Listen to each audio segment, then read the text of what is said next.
ایک ایسی وادی جو جنوں، پریوں، بھوتوں، دیووں اور عجیب و غریب مخلوق کے متعلق جانی جاتی ہے۔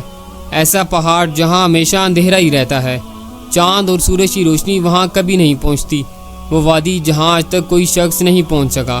کیا یہ وادی جنوں کا دیس ہے یا کسی اور دنیا میں جانے کا کوئی پراسرار راستہ؟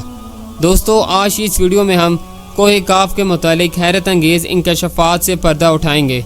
تو آغاز کرتے ہیں آج کی مزیدار ویڈیو کا۔ بسم اللہ الرحمن الرحیم۔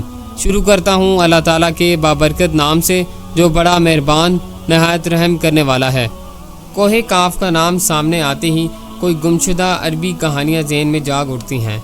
ایسی کہانیاں جو بادشاہوں کی حسین شہزادیوں سے شروع ہو کر جنوں اور پریوں کے زیر قبضہ ہیبت ناک قلعوں اور طلسم سے جڑی ہوتی ہیں۔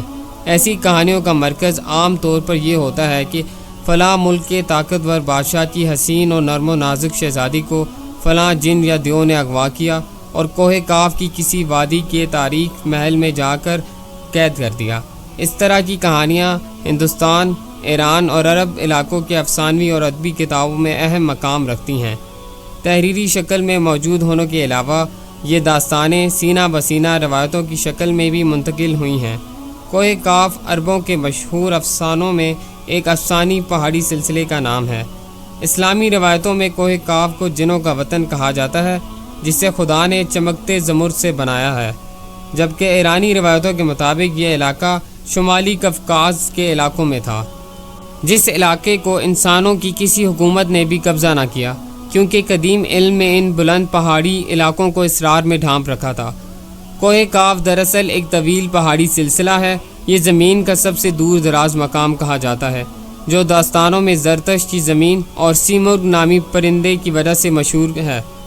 کہتے ہیں کہ کوہ کاف سبز زمرد پر مشتمل ہے، جس کے عکس نے آسمان کو سبز رنگ عطا کیا ہے۔ کوہ کاف کو جنوں کا شہر بھی کہا جاتا ہے، جہاں زمانہ قدیم میں جنات کی نسلوں نے بہت ساری حکومتیں قائم کی تھیں۔ امام قزوینی لکھتے ہیں کہ کوہ کاف کئی علاقوں میں منقسم ہے، جس میں 70 زمینیں چاندی کی ہیں، 70 زمینیں سونے کی اور 70 مشک کی۔ عربی کتابوں کے مطابق کوہ کاف پہاڑی سلسلوں میں سب سے اونچا تھا، جو اللہ کی طرف سے زمین کو سہارا دینے کے لیے بنایا گیا تھا، اور اس دنیا میں جتنے بھی پہاڑی سلسلے ہیں، تمام سلسلوں کی شاخیں زیر زمین کوہ کاف سے جڑی ہیں۔ اس طرح کوہ کاف، جو اس زمین کا سب سے بڑا پہاڑ ہے، تمام پہاڑی سلسلوں کا مرکز ہے۔ زکریا القزوینی نے 13ویں صدی میں عجائب المخلوقات نامی ایک کتاب لکھی تھی، جس میں انہوں نے کاسمولوجی کے مطابق یہ نظریہ دیا کہ آسمان کو خدا نے تھام رکھا ہے تاکہ وہ زمین پر نہ گر پڑے۔ اس زمین کی چاروں طرف پہاڑوں کا ایک طویل سلسلہ ہے، جس میں کوہ کاف بھی شامل ہے، جو ان سلسلوں کو کھونٹی کی طرح اپنی جگہ پر رکھتا ہے۔ اسی طرح مشہور صوفی بزرگ جلال الدین رومی نے اپنی تحریروں میں کوہ کاف کا ذکر کچھ یوں کیا ہے کہ طاقتور بادشاہ سکندر اور ذوالقرنین نے آب حیات کی تلاش میں مشرق کا سفر کیا تھا۔ اس سفر کے دوران آپ کوہ کاف تک جا پہنچے تھے۔ جب آپ کوہ کاف پہنچے تو آپ نے دیکھا کہ وہاں فرشتہ اسرافیل قیامت کے دن سور پھونکنے کا انتظار کر رہے ہیں۔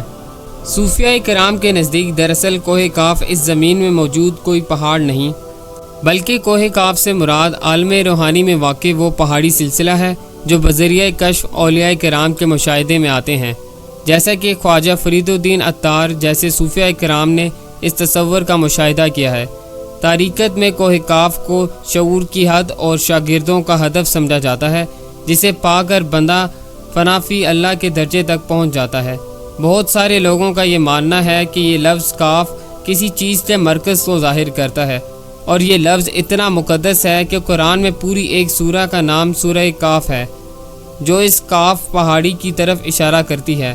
اس سورہ میں اللہ کی وحدانیت، موت اور زندگی کا نظریہ پیش کیا گیا ہے۔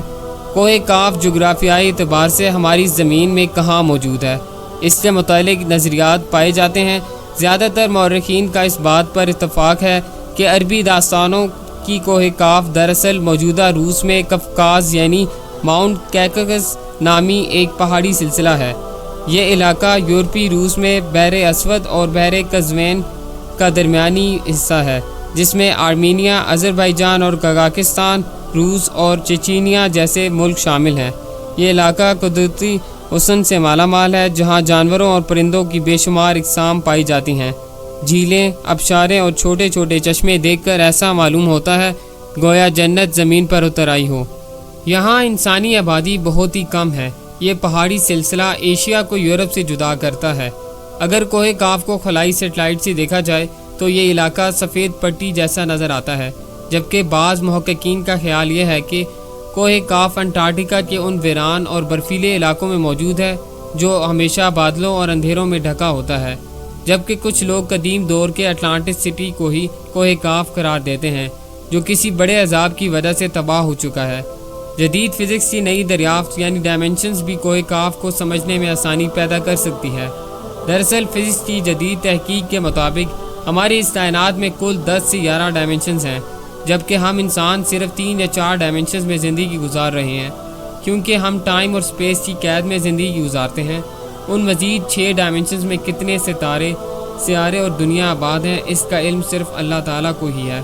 محققین کی مطابق ارواح کی دنیا، عالم برزخ اور جنت و جہنم انہی ڈائمنشنز میں موجود ہیں جن میں انسان موت کے بعد ہی داخل ہوتا ہے۔ ممکن ہے کہ کوہ کاف بھی انہی 10 سے 11 ڈائمنشن میں سے کسی ایک ڈائمنشن میں موجود ہو جہاں نسل انسانی کا قدم رکھنا ناممکن ہے۔ دوستو، آج کی اس ویڈیو کا یہیں پر اختتام ہوتا ہے، پھر انشاءاللہ آپ لوگوں سے ملتے ہیں نیکسٹ ویڈیو میں۔ تب تک کے لیے اللہ حافظ۔ اگر آپ لوگوں کو ہماری ویڈیو پسند آئے تو ہماری ویڈیو کو لائک کر دیں اور ہمارے چینل کو ضرور سبسکرائب کر دیں، اور اس کے ساتھ ساتھ کمنٹ سیکشن میں ہمیں اپنی قیمتی رائے سے ضرور آگاہ کریں۔